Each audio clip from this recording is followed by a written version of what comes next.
Many leaders have talked about Europe that needs its own military, an army of Europe. I really believe that time has come.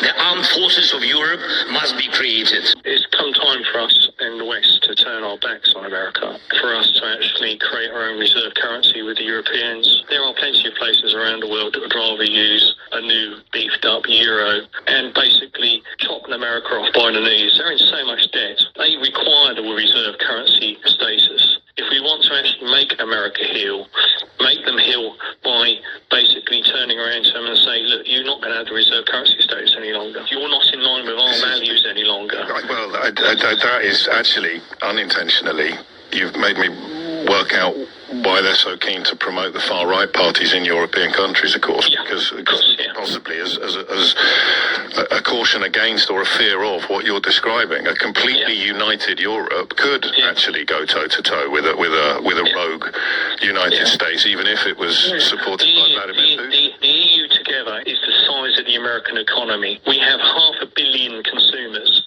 compared to 346 consumers in America. Is the era of American dominance coming to an end? Some believe that what took 80 years to build could be unraveled in just a week. J.D. Vanshaw's recent speech in Munich stirred controversy, with him suggesting that Germany should rethink its historical stance on Nazis and speech. He also stated that Americans and Europeans no longer share the same values, which was met with a strong response from Europe, including Germany's Prime Minister affirming a commitment to never again tolerate fascism or racism. This has led to growing concerns in Europe about the U.S.'s role. Some European officials fear that under a potential Trump administration, the U.S. could withdraw troops from Europe as a concession to Russia. There's even talk of European leaders considering moving forward without the U.S., especially as Europe prepares for a major investment in its own industries, potentially shifting away from American weapons. The U.S. is also reportedly pushing for a peace deal in Ukraine that excludes both Ukraine and Europe, demanding 50% of the country's rare earth metals. With Europe now questioning America's commitment, many believe the war in Ukraine will end when Europe decides, not when Trump or Putin dictate it.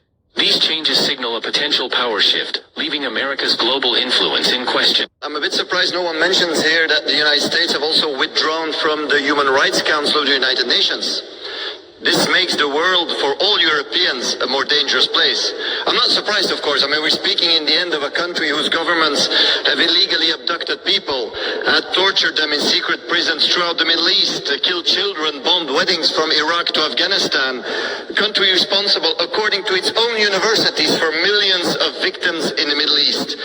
We're speaking about a government that's actually today, currently supporting genocide, supporting the deportation of millions of Palestinians, the country blocking the Cuban people from getting the medical equipment they need and deserve, a country imposing sanctions on working class families throughout the world just because they disagree with their government, and a country currently mass deporting working class families from the United States.